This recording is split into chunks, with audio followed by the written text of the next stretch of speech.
how are retailers dealing with these challenging consumer expectations while staying profitable in the terms of sustainability?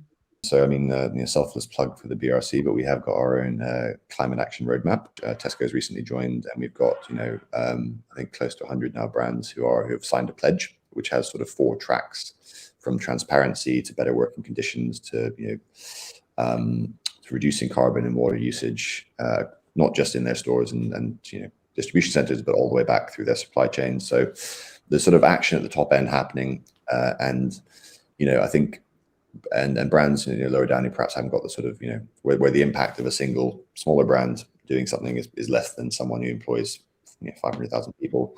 There's lots being done at that end as well, and it is becoming a sort of significant differentiator in people's offering. I think if you can get them land the message, and it's very hard. If you take Body Shop, who plaster their CSR credentials over everything that they do, not everyone knows surveyed when they went out to market that's actually one of the sort of USPs of Body Shop still, despite all that.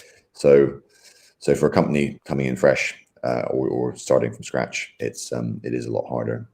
But it is on a lot of people's minds, and not just from a sort of altruistic perspective, but I think further up the sort of food chain, your sort of investors, your private equity, ESG credentials are becoming increasingly important in terms of investment portfolios. So actually, there's sort of top-down pressure from investors to actually for companies to become greener because they think it'll make them more money.